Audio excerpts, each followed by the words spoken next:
Alright, so today we're going to be reviewing Post Malone's Beer Bong and Bentleys. So Post Malone, also known as Austin Richard Post, just released this album yesterday. Today I'm going to listen to it.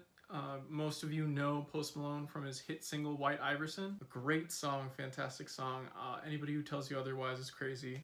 I know a lot of people don't like Post Malone, or a lot of people disregard Post Malone for whatever reason. I'm not really sure why. He's had great singles, White Iverson, Congratulations, Rockstar.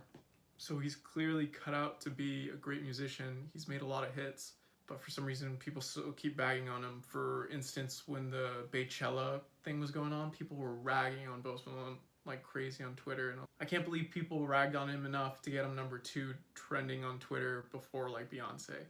I know a lot of people see Post Malone as kind of like, oh, it's this random dude who just got lucky, made a couple of hits, but I think he has the potential to be a good artist. I had listened to Stoney, but for the most part I thought the album was I know No Option was a really good one, and then the recent one that blew up again, like a year later from its release, I forgot what it was called. Something about post-breakup or heartbreak or something. That was a good song. And a lot of you also might know Post Malone from those Rich Chigga / Rich Brian viral videos where he brought like a mariachi band for his birthday, and then Post Malone brought like a gospel choir for Rich Brian's birthday. And that blew up a lot, a surprising amount. And then you may have also heard of Post Malone from the H3H3 channel. He's like really good friends with Ethan and Gila Klein, and he's on their podcasts every once in a while, and they make a great trio. It seems like they're actual friends. And Post Malone himself seems to be pretty invested in like internet culture, YouTube culture, which is kind of cool. But yeah, enough about Post Malone. Let's get right into the album. We're gonna start with the first track, Paranoid. So here we go. You don't trust no one. Tell me why I can't get no relief. It's gonna hit you a mile away. I promise one of us gonna die. Helicopters in the sky.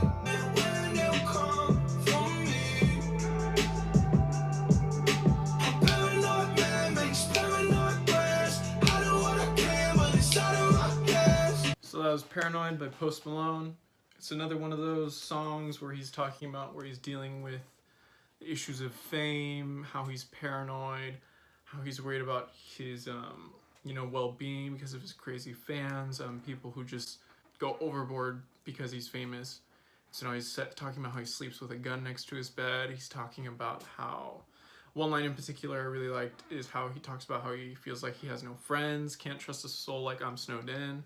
Snowden was this CEI employee who was basically like a whistleblower, who leaked all this stuff about the NSA to the press, how we're all being surveillanced at all times, and this was like, whoa, nobody knew about this. So Post Malone is comparing his isolation due to his fame to that of Snowden's, because Snowden now I think is still in Russia and can't come back here without facing like the court of law and having to pay for his actions, when what he did I think was a good deed and had to be done.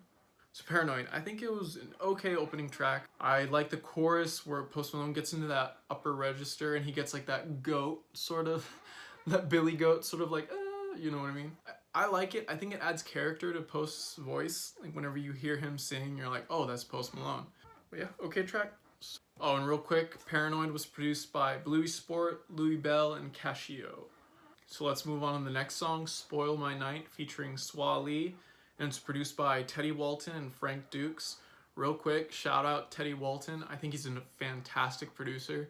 He produced for Freddie Gibbs' album, You Only Live Twice. He produced Crushed Glass, like his his debut single, and it was such a good song. And then he was on Kendrick's album. He was all over the place. He was on the Black Panther album. Like, the guy is a really good producer, so I'm excited to hear this song. And Swa Lee is a good singer as well, so here we go.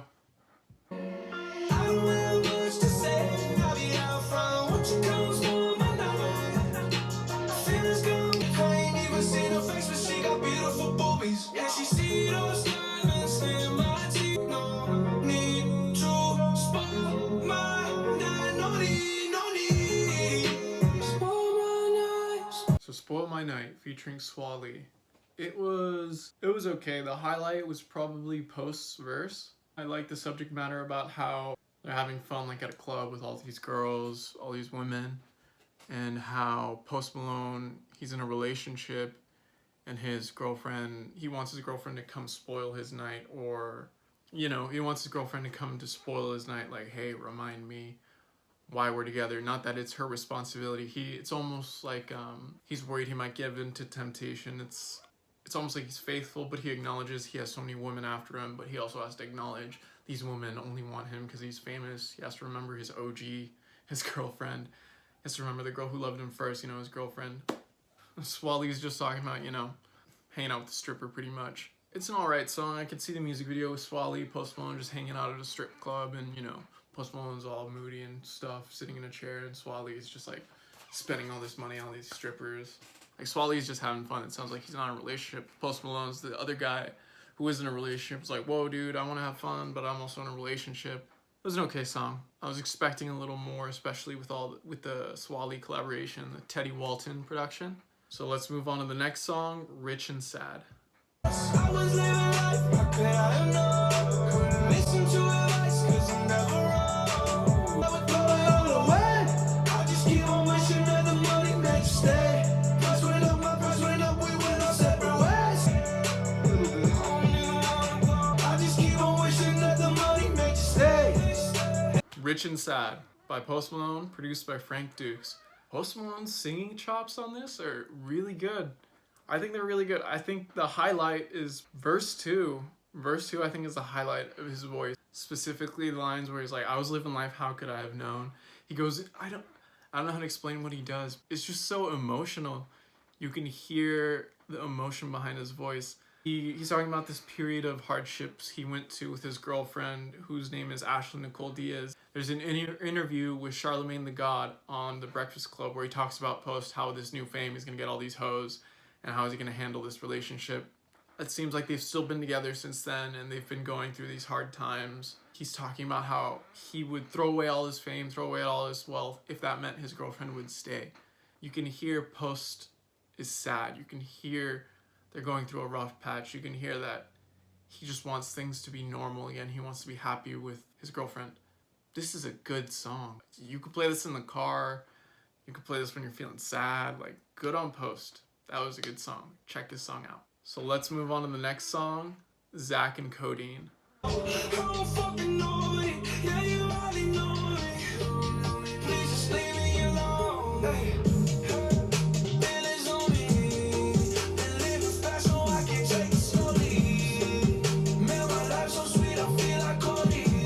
So that was Zach and Codeine by Post Malone, produced by Tyreek Bright and Scott Storch. Scott Storch has produced for a lot of hip-hop artists. I was looking at it just now. Game, 50 Cent, The Roots. He's all over the place. Justin Timberlake. You know, with a name like Scott Storch, you'd expect the beat to be a little better. It kind of sounded like your run-of-the-mill beat to me. But the song itself, I like the Zach and Cody reference. If you haven't seen Zach and Cody, The Sweet Life of Zach and Cody, it's pretty much these two kids who grow up living in like a hotel suite with their single mother and all their misadventures. So he's comparing how his life is kind of like Zach and Cody, which is kind of funny. I wouldn't expect that to be a song. You know, Post is pretty much just flexing about how much money he has. He talks about, in one line in particular, he's talking about how multi-millionaire by the time I'm 23. That's insane. That's ridiculous. And then he's talking about how he's having so much fun. He's not getting any sleep. Hitting number 1. He hasn't even hit his peak. Like, he's talking about how he can still get better. He's still improving. He's still young. A lot of people, I think, are quick to basically disregard new and up-and-coming artists because they don't sound good from the get-go. When they have the audacity to release like a whole body of work alone, or maybe working with a label at a young age, such as Post Malone, there's still potential to grow. And I wish, you know, and I think more people shouldn't disregard young artists who have still yet to bloom or blossom, you know. I think that's what Post Malone's talking about in that line in particular, not in this song. The pre-chorus was the highlight. His singing was so good. It's so good. But since it was a pre-chorus, I thought it was going to build up to this like booming singing or super loud singing, but instead it just went back to the chorus. And the chorus was very like, the track itself is okay. So let's move on to the next song, Taking Shots. Drinking all night, but we ain't done yet. Waiting on the plug, but he ain't come yet. Still need something, put your bank on it. Got a big bag with a big pump. Let's get this bitch on the road. Already losing control. This is the life that we chose. No sleep till I seen 3 sons. Party going in with the 3 sons. Brought up, probably have 3 sons. Alright, so that was Taking Shots by Post Malone, produced by Preppy John, Louis Bell, and Party Next Door. So before I talk about the song, let's talk about the production. Those 808s were really good. Like, you could feel the boom. This was a party song. This is probably, you know, the generic, stereotypical, what people think a typical Post Malone fan is, a frat boy. This is probably gonna be a frat song. Like, it's a fun song. He's just talking about him drinking, him hanging out with all these girls, and spending all this money on coke. The frat boys, I'm sure, are gonna be all over this song, like freaking hyenas over what? A dying hyena. Frat boys over their passed out drunk frat boyfriend or whatever. Although it's a frat song, I can see how it's like a okay song, but for me, not really. Like, I'm not gonna hear this at any of the parties, any big party or a club. If I do, I'll be a little disappointed. So it is okay. If you are a frat boy, check this song out. If you are not a frat boy, you can live without listening to this song. But let's move on to the next song, Rockstar. So I've heard this song before. It's featuring 21 Savage. Great song. Let's go through it anyway. Don't give a damn, dude, your girlfriend is a groupie, she just tryna get in. Saying I'm with the band. Now she acting out of pocket, tryna grab up on my pants. All them bitches in my trailer say they ain't got a man. And they all brought a friend. I've been fucking hoes and popping pillies, man, I feel just like a rock star.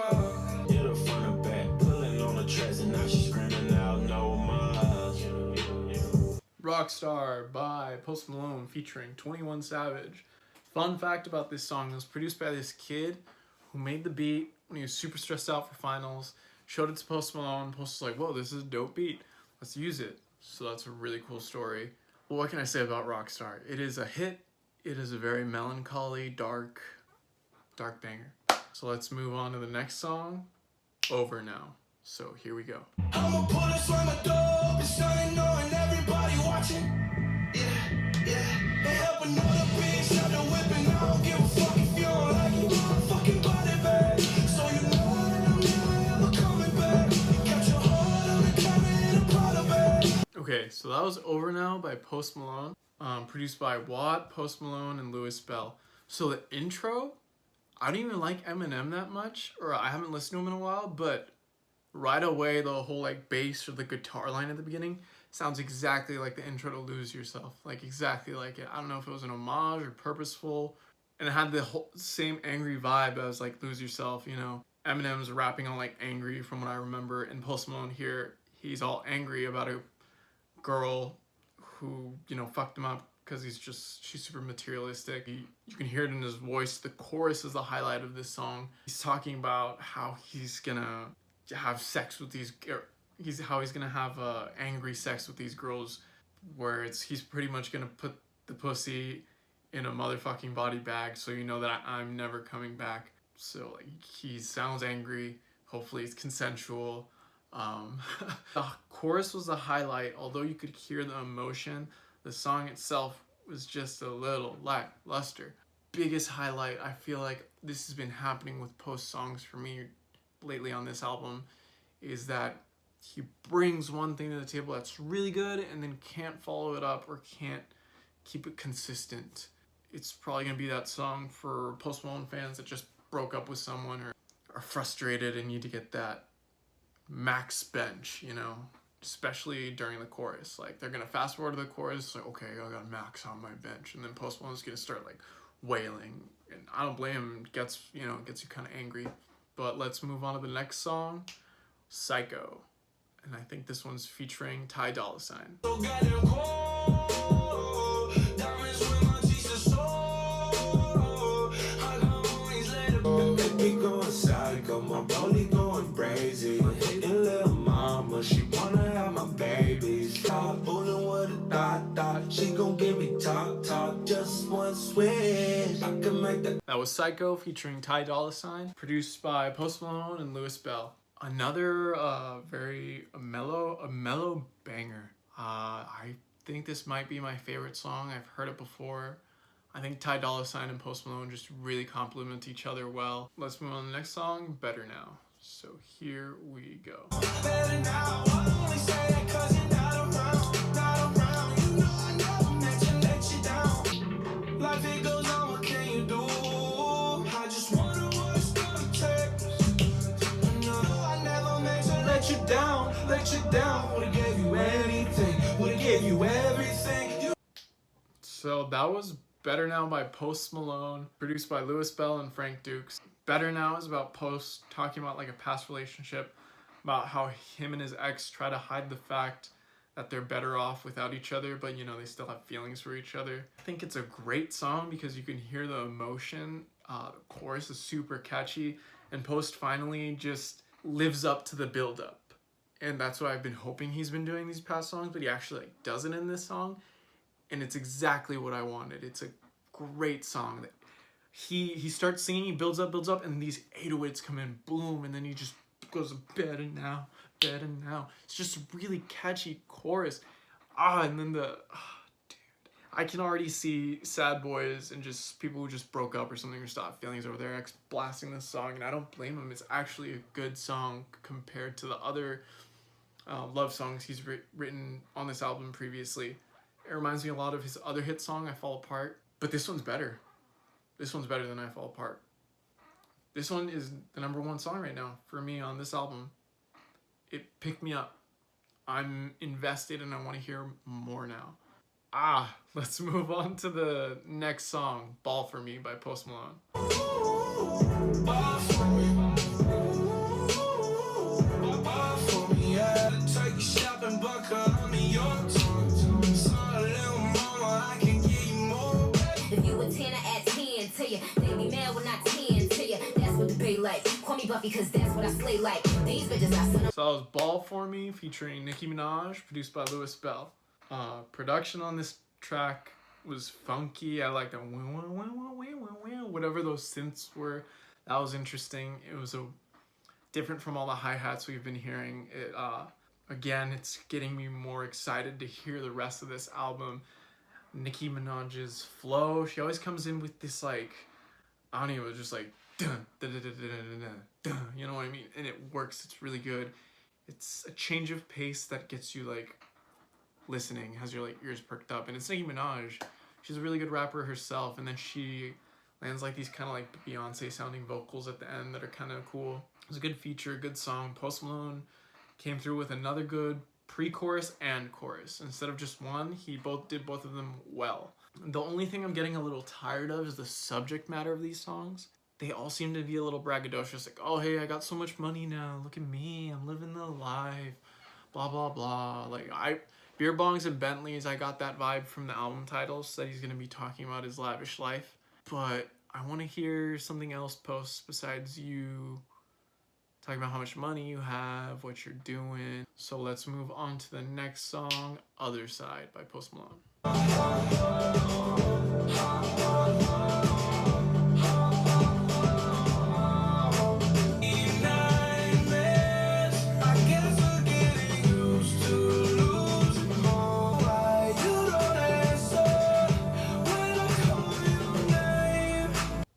So that was Other Side by Post Malone, produced by Post Malone and Louis Bell. We went from these trap beats to these funky synths to now like a synth poppy sound. Like his singing on the refrain reminded me a lot of like the sound Julian Casablancas went for on his solo album. The song he's talking about some other girl he had relationship troubles with and all this pain he went through. It's an emotional song, but I feel like you don't hear the emotion as much compared to other songs. And then it's just another track about the same subject matter, so it feels a little redundant here. But what I can acknowledge and appreciate of what Post Malone did with this track is that he tried a different sound. But there have been so many songs where he is lamenting about a girl, it's kind of tiresome. So let's move on to the next song, which is Stay by Post Malone. So here we go. All that you know, I'll put you out of your misery. Tell me that it's all okay here, but don't count on me to stay a little longer. Don't count on me to stay.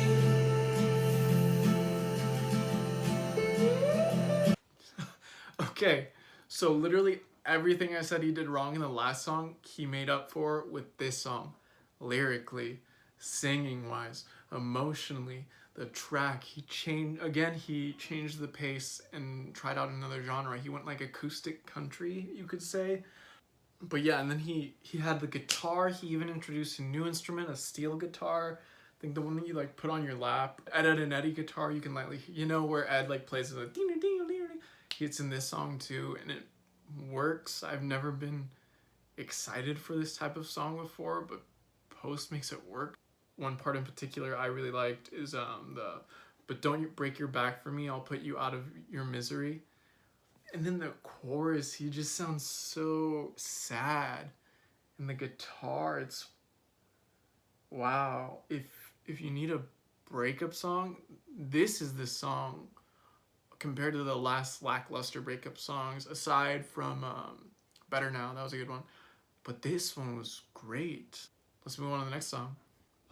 Blame It On Me, Post Malone. It's not my fault, it's not my fault, it's not my fault. I be down on my knees, no matter what you believe. Alright, so Blame It On Me, Post Malone. It's not that memorable, to be quite honest with you. It's another song where he's talking about his fame, dealing with it, and lyrically it's not that dense. And I've noticed he's been doing the same thing where he has this pre-chorus, builds up to the chorus, but doesn't live up to it. That's been his problem lately. Or I think he could even just get rid of this song. They're saying the same thing but with different words. And then sometimes the production sounds super similar. I'm blaming it on Post that this song was bleh. So let's move on to the next song, Same Bitches. Spend a hundred bands on one night. I know you wanna live this life, but I can't make a whole housewife. Oh, no. So woke and I'm hip to the game, so I'm thankful. OGs put me onto it, so I'm laced, bro. Real recognize it and you don't speak the. She fucked about the baseball player for the breaker. She fucked the head of my record label. Oh, how you think she been so stable? Oh. So that was Same Bitches by Post Malone featuring G-Eazy and YG. The beat is nasty. It's so good. It's got this like old West Coast vibe. I think it's done by YG's producer, DJ Swish, and YG definitely is the highlight. He just meshes so well with this beat. It's like disgusting. It's so good. The eerie keys. Oh, dude. Post Malone did all right. G-Eazy, I'm not a G-Eazy fan. I don't know why people from the Bay Area look up to him so much, or why people like G-Eazy in general. He felt like he was trying to fit the mold of this beat, but he couldn't. Okay, let's move on to the next song. Jonestown Interlude. Once again, it happens every time. It sounds like suicide. So that was Jonestown Interlude. What can I say? For an interlude, I don't think he had to have it here. The album's already 18 tracks. The interlude itself wasn't very fantastic or anything. Maybe it's an homage to other genres of music Post Malone likes, like grunge or Nirvana, just rock of that genre. I don't think he really needed it on here. I think he's got some fat on here that could be trimmed, but we'll talk about that at the end. So let's move on to the next song, 92 Explorer. Is that like a Ford Explorer, or is that something else that I don't even know? We'll find out in just a second. We got running on the track. Honey, like a chopper. Speaker system bumping, fuck your fucking blocker. Do some dancing. Ooh, baby, I see these motherfuckers glancing. When my whip start, then my wheels keep spinning. Ooh, baby, go.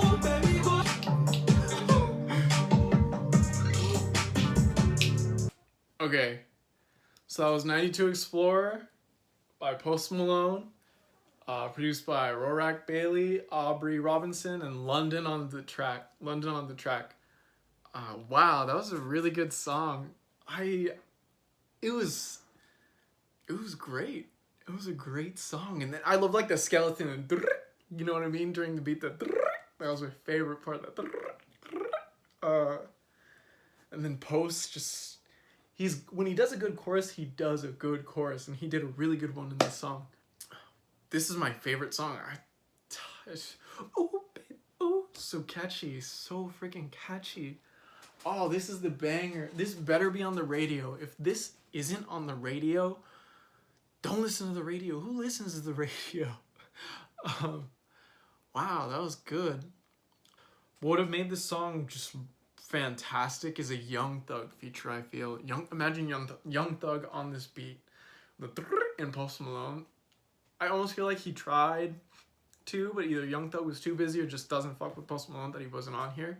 But I wish he did. I wish he did. Regardless, this is a good song. Wow. Let's move on to the next one. Candy Paint by Post Malone.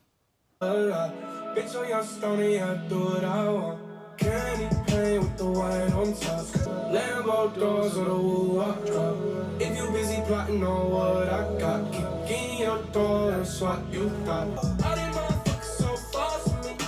If your money funny, don't talk to me. Alright, so that was Candy Paint, produced by Louis Bell and Post Malone. A good song. I like the cadence of the chorus. The chorus was super catchy. The beat was very cutesy with like that. I don't know what it was. They were just very like cutesy synths, very glittery synths. I could see this being a hit compared to other songs on this album, but I'd rather listen to the other bangers. The chorus is gonna get it. It's one of those like earwormy choruses. It's gonna get stuck in your head. I think Post is good at coming up with those chorus sometimes. But let's move on to the final song, Sugar Wraith by Post Malone. Last before we die, and I know you wanna ride.